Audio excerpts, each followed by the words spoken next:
Yeah, talking freedom and liberation. Worldwide, not just only for the nation. A radical guide, it's time to make changes. Bringing interviews and radical education.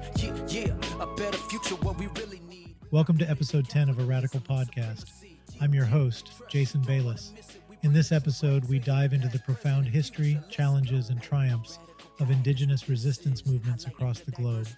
We'll start by bringing you up to date with recent radical news about the controversial law passed by the National Congress of Brazil, which presents a significant threat to Indigenous land rights. From there, we'll navigate the riveting world of Indigenous resistance. We'll begin by exploring the origins of these movements, tracing back to the inception of colonialism and its impact on Indigenous communities. We'll shed light on significant resistance movements, like those at Standing Rock and Mauna, and explore how environmental protection is deeply entwined with Indigenous resistance, using the struggle of the Kayapo people in Brazil as a case study. Moving further, we'll take you on a journey through Indigenous resistance movements worldwide, including the Indigenous Land Rights movement in Australia, the Wet'suwet'en protests in Canada, Sami Land Rights in Scandinavia, and Maori Land Rights in New Zealand, among others. We'll also examine the connections between Indigenous resistance movements and anarchist principles. To wrap up the episode, we'll introduce you to the inspiring Taala Hooghan Infoshop, an Indigenous established collective in Flagstaff, Arizona. Through this journey, we aim to illuminate the power, resilience, and indomitable spirit of Indigenous resistance, and to invite listeners to get more informed, involved, and supportive of these communities in their ongoing fight for justice, sovereignty, and the preservation of their cultural heritage. Let's get started. Let's go! In this week's Anarchists and Radical News segment, we take you to Brazil, where Indigenous rights are under significant threat due to the passage of a new law known as PL 490 or PL 2903, also known as the Marco Temporal. Passed on May 30th by the National Congress of Brazil, the Marco Temporal strips Indigenous people of their rights to their ancestral lands if they cannot prove they inhabited these lands before October 5th, 1988, when Brazil's current constitution was chartered. This law is projected to make tribal communities vulnerable to exploitation by land sharks, who could divert forest land for natural resource exploration and mining, threatening Indigenous lives and livelihoods. The new legislation has sparked protests by various Indigenous groups across 10 federal states of Brazil. Major resistance is witnessed in Pirituba, along the Xingu River, and on the Par Highway. There are 764 Indigenous territories in Brazil, with over 300 yet to be officially designated. The new bill has been slammed as a genocide against Indigenous peoples and an attack on the environment by Sônia Guajajara, the Minister of the Ministry of Indigenous Peoples. These laws are particularly devastating as they ignore the historical context in which Indigenous people were forcibly displaced from their lands by large landowners and corporations, making it almost impossible for them to prove their occupation of the land. This law essentially erases the history of the Indigenous people before 1988 and the violence they faced. The Supreme Court of Brazil was assigned to rule on the law's constitutionality on June 7th, but the judge has asked for more time to consider this crucial issue. In the meantime, protests continue to surge across the country, with roads and highways blocked in several regions, including São Paulo, Ceará, Bahia, Maranhão, Rondônia, Para, Amazonas, and Acre.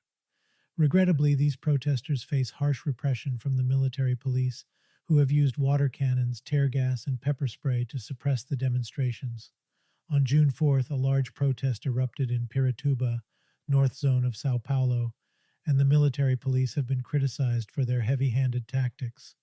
This controversial law awaits the approval of the Senate and the endorsement of President Lula, who, despite his promises of defending Indigenous welfare and rights, has come under fire from Indigenous activists for his perceived inaction. This is a critical time for the Indigenous peoples of Brazil, and the world is watching.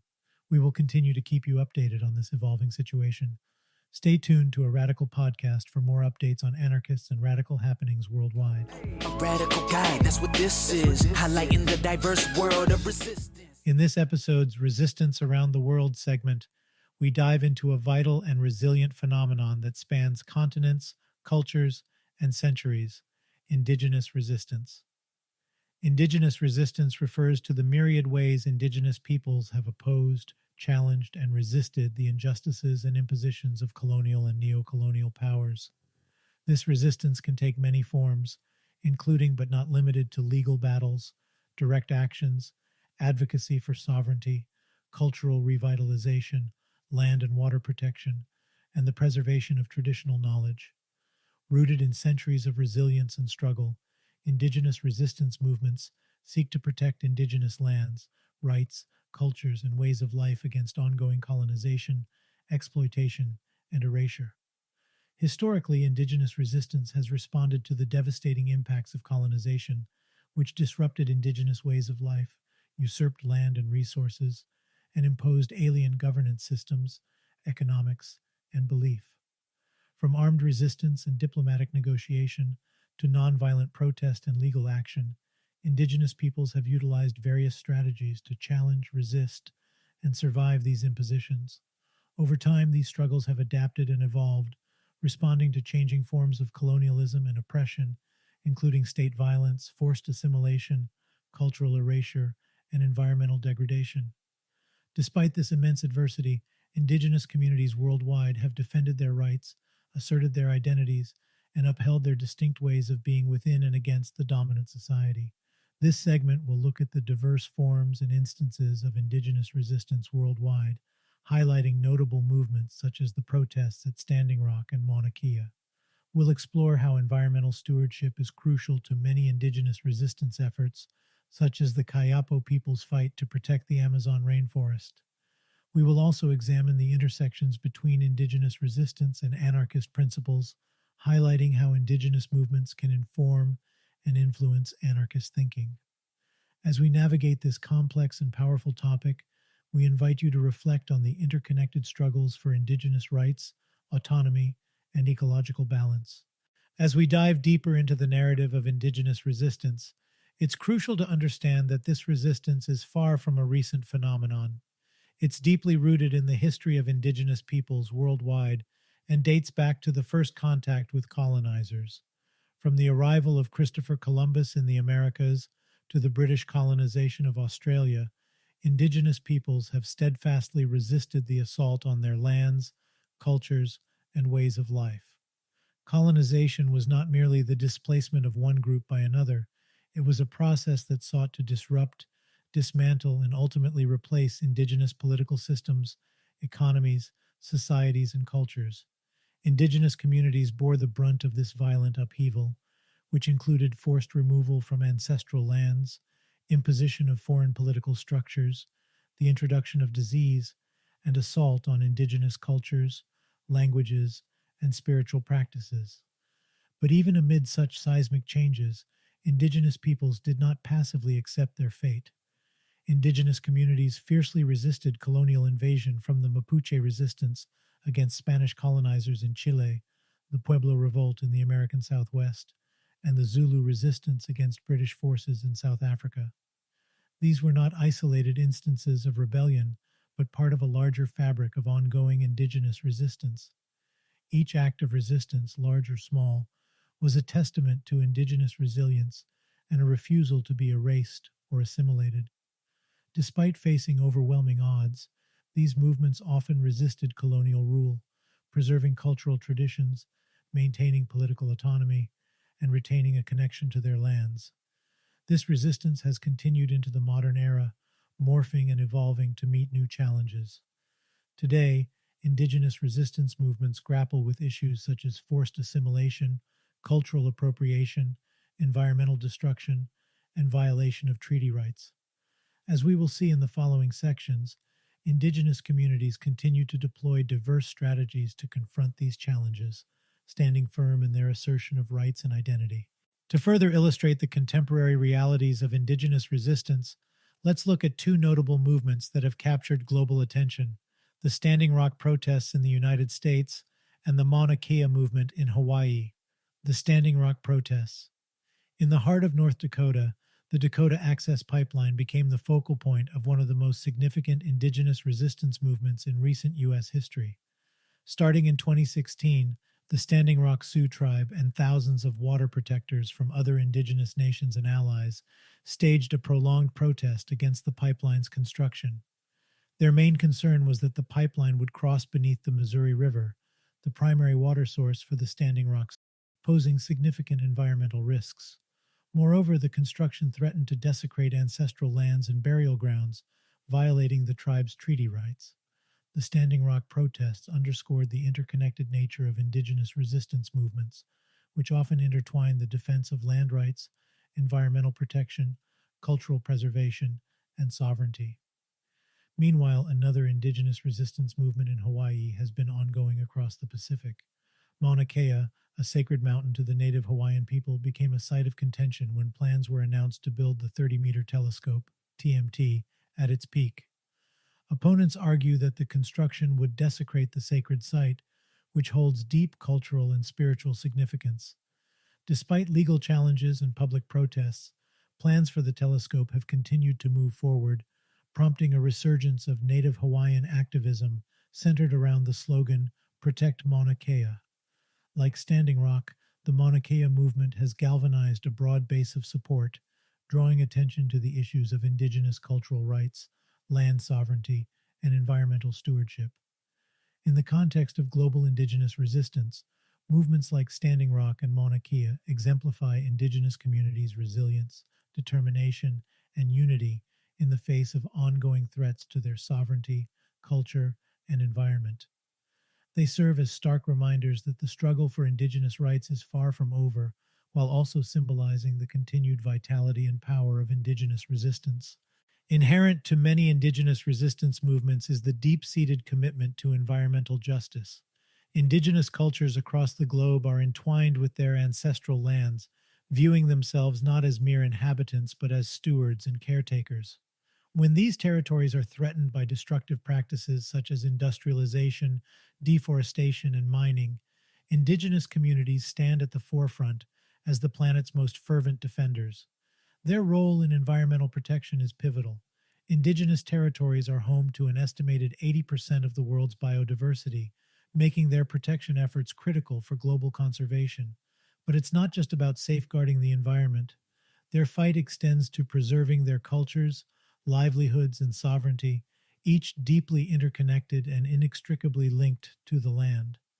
A striking embodiment of this intersection between indigenous resistance and environmental protection is the ongoing struggle of the Kayapo people in Brazil. As custodians of a significant portion of the Amazon rainforest, a crucial global resource in the fight against climate change, the Kayapo have been unwavering in combating illegal logging, mining, and ranching that menace their ancestral lands. Their fight underlines the global struggle for environmental justice and shows the catastrophic impacts of unchecked resource extraction. Leveraging a blend of traditional wisdom and modern technology, the Kayapo people stand up for indigenous rights and champion our planet's protection. However, this battle has been fraught with challenges. The hostile political landscape typified by the previous presidency of Jair Bolsonaro and the current inaction of President Luiz Inácio Lula da Silva has actively undermined indigenous rights, loosened environmental regulations, and spurred the encroachment of industries into indigenous territories. Yet against these odds, the Kayapo remains steadfast, using a range of strategies from direct action to international advocacy and partnerships with non-governmental organizations for satellite monitoring of their lands. The struggle of indigenous communities such as the Kayapo is a potent reminder of how the fight for indigenous rights is intertwined with the global fight for a sustainable future. In the next segment, we will delve deeper into more international examples of indigenous resistance, illuminating the breadth and diversity of these movements worldwide. As we expand our horizons, let's delve into a myriad of global examples of indigenous resistance, highlighting the diverse landscapes of these movements. The Indigenous Land Rights movement has been a powerful force in Australia for decades. The landmark Mabo case in 1992 marked a crucial turning point. The Australian High Court recognized Meriam man Eddie Mabo's claim to traditional land rights in the Torres Strait, thereby overturning the doctrine of terra nullius, or land belonging to no one, that had underpinned European claims to Australia. This pivotal ruling opened the doors to the native title system and served as a beacon for Indigenous land rights movements worldwide. Heading to Canada, we witnessed the strength and resolve of the Wet'suwet'en Nation, who have resisted the Coastal GasLink pipeline project. The Wet'suwet'en have opposed the intrusion into their unceded territories, staging direct actions and legal challenges despite facing heavy-handed law enforcement and legal pressure. Further south, we've already discussed the Kayapo people's extraordinary work to protect the Amazon rainforest in Brazil. They embody a broader, relentless fight that indigenous groups across Latin America are waging against logging, mining, and ranching that threaten their territories. Crossing the Atlantic to Sami Land in Scandinavia, the Sami people have been battling for their land rights against increasing industrial encroachment. Their struggle for recognition and the right to maintain their traditional ways of life, including reindeer herding, is emblematic of the wider indigenous resistance against the erosion of their cultures and livelihoods. Moving to New Zealand, the Maori have a rich history of resistance. A notable example is the occupation of Bastion Point in the late 70s, a peaceful protest against the government's proposed land confiscation. The 506-day occupation ended in a forcible eviction, but eventually led to land being returned and a formal apology from the government. Finally, in the eastern Ghats of India, the Dongria Khan tribe staged a David versus Goliath battle against the British mining giant Vedanta Resources. Their resistance prevented the company's plan to mine bauxite from Niamgiri Hills, safeguarding their sacred lands and setting a precedent for indigenous resistance against multinational corporations in India. These stories of indigenous resistance are a testament to the indomitable spirit of these communities. Though specific to its locale and culture, each battle underlines a shared narrative, a fight for sovereignty, cultural preservation, and environmental justice.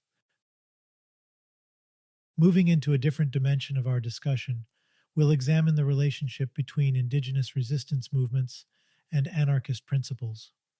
On the surface, these two may seem worlds apart, but as we dive deeper, we find intriguing connections and shared ideologies. At its core, anarchism advocates for societies structured around voluntary, cooperative institutions and rejects hierarchies perceived as coercive. This mirrors many indigenous societies where decision-making often revolves around consensus and power is distributed rather than concentrated. Land stewardship, as we've seen, is communal, and the community's well-being is prioritized over individual profit. The reciprocal relationship with nature in many indigenous cultures contrasts starkly with capitalist extraction and exploitation. The very act of indigenous resistance itself can be seen as an anarchist endeavor. It's a challenge against imposed state structures, against colonization, against a system that dispossesses people of their land and disrupts their way of life. Many indigenous resistance movements' decentralized grassroots organization aligns well with anarchist organizational methods, but beyond the parallels and lessons anarchists can draw from indigenous resistance movements, a profound obligation comes into play. As anarchists, we must learn from indigenous communities and actively work in solidarity with them in their fight for sovereignty, land, and cultural rights. This isn't just about theoretical alignment or finding practical examples of anarchist principles. It's about tangible, dedicated support for real-world struggles against systemic oppression. Examining these resistance movements can provide valuable lessons for anarchist thought. The indigenous perspective often incorporates a long-term view, considering how actions will affect several generations into the future.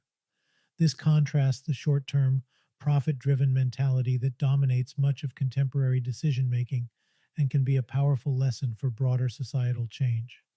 Additionally, indigenous movements demonstrate that living outside the parameters set by the capitalist state system is possible, and that different, more equitable ways of organizing societies can and do exist. This direct challenge to oppressive systems is a central tenet of anarchism. The strength, resilience, and values embedded in indigenous resistance movements can offer significant insights to anarchists and anyone interested in challenging and transforming oppressive societal systems. But equally important, if not more so, is our responsibility as anarchists to stand in unwavering solidarity with indigenous communities as they strive for sovereignty, cultural preservation, and environmental justice. Reflecting on our journey through the resilient spirit of Indigenous resistance, it's clear that these movements represent much more than mere pushbacks against colonization or industrial encroachment. They're a testament to the enduring strength and sovereignty of Indigenous peoples worldwide, affirming their deep-seated connection with the land, their cultures, and their heritage. They are a testament to the resilience of communities that have faced and continue to face grave injustices and inequalities, yet they stand tall, pushing back, demanding justice, and showing us all the power of collective action. Throughout these stories of resistance, from Standing Rock to Mauna Kea, from the Amazon rainforest to the lands of Scandinavia, we find lessons that can enrich our perspectives, not just as activists or anarchists, but as individuals striving for a just and sustainable world. But we should feel a compelling call to action more than extracting lessons. These are not distant, detached issues. They are critical battles shaping our planet's future and societies. So what can we do to support Indigenous sovereignty and resistance movements? First, educate yourself. Understanding is the first step toward meaningful action. Delve into the histories, the struggles, and the triumphs of Indigenous peoples. Discover the rich tapestry of cultures that have flourished for millennia. Secondly, use your voice. Amplify the messages of Indigenous resistance. Share their stories and advocate for their rights. In this age of connectivity, every tweet, every post, every conversation can make a difference. Next, support Indigenous-led initiatives. Whether it's a grassroots Indigenous-led environmental organization, a local Indigenous craft business, or a campaign against land encroachment, find ways to contribute. Remember, true support means respecting Indigenous leadership and autonomy. Lastly, hold your governments and corporations accountable. Protest, write, divest. Do what you can to pressure those in power to respect Indigenous rights and sovereignty. We invite you, our listeners, to answer this call. Learn, share, support, and act. Stand in solidarity with Indigenous communities worldwide for preserving their cultures and lands and for the future of our shared planet. Because their fight, in the end, is a fight for us all. Let's go! Now, we turn to spotlight spaces around the globe that are making a significant impact in their communities. This week, we're focusing on the Taala Hooghan Infoshop in Flagstaff, Arizona. Established in 2007, the Taala Hooghan Infoshop is a shining example of Indigenous community-led grassroots resistance. This volunteer-run collective was founded by Indigenous individuals who envisioned a space where community members could creatively confront and overcome social and environmental injustices. At its core, Taala Hooghan Infoshop is about meaningfully redefining and restoring knowledge and information for their community. It provides a space for independent media, the arts, skill building, and alternative education, with a distinct focus on fostering self-development and empowering youth and the broader community to act for a more just and sustainable world. This vibrant space offers a range of resources, including a lending library, organizing space and support, banner making, radical books, zines and zine archive, performance space, silk screening, movie nights, DIY art nights, gardening, and engaging discussion groups. It is a community haven that encourages creativity, solidarity, and activism in response to the challenges faced by their community and the world at large. At the heart of their operations, Taala Hooghan Infoshop actively resists colonialism, capitalism, authoritarianism, heteropatriarchy, and white supremacy. It's not just a space for gathering, but for resistance and growth, fostering an environment that pushes back against these oppressive systems. Taala Hooghan Infoshop was established when community members and the Indigenous Youth Empowerment Media Collective, Out of Your Backpack Media, OYBM, teamed up to create this unique space. OYBM has since worked with over 300 youth and produced dozens of short films at free youth workshops, some of which have been screened nationally and internationally. Since its inception, the Infoshop has hosted all ages shows, film screenings of hard-to-find political movies, the free market, DIY art skill shares, and provided meeting and event space for other organizations. The Taala Hooghan Infoshop is a beacon of community organizing and resistance. It is a testament to Indigenous communities' power and tireless efforts to build a more just and sustainable world. We encourage you to visit a Radical Guides website to learn more about this revolutionary space and discover many other such locations making a difference worldwide. While there, consider contributing to this global community of radicals by adding your own location. Visit radicalguide.com and click the Add Listing button in the top right-hand corner. Each edition enriches our understanding of the sites of resistance, struggle, and liberation worldwide. And remember, even if you don't have a specific location to add, you can still support a Radical Guide. By clicking the Support ARG button in the top menu, you can discover how your contribution can help us continue to share these important stories. Your support ensures we can continue doing this. Radical education, yeah, a better future, what we really need, not rooted in capitalism or supremacy. That brings us to the end of another insightful episode of a Radical Podcast. Today, we have journeyed through the intricate landscape of Indigenous resistance, a journey of resilience, courage, and uncompromising resolve against the forces that threaten Indigenous communities and our planet. Through our exploration, we hope that you've come to understand that Indigenous resistance is not an isolated struggle, but rather, it's interconnected with our collective fight for environmental justice, cultural preservation, and a more equitable world. As we wrap up this episode, we invite you to reflect on the stories and struggles we've shared today. Consider how you can stand in solidarity with Indigenous communities, whether through educating yourself and others, joining or donating to Indigenous-led movements, or challenging colonial narratives in your daily life.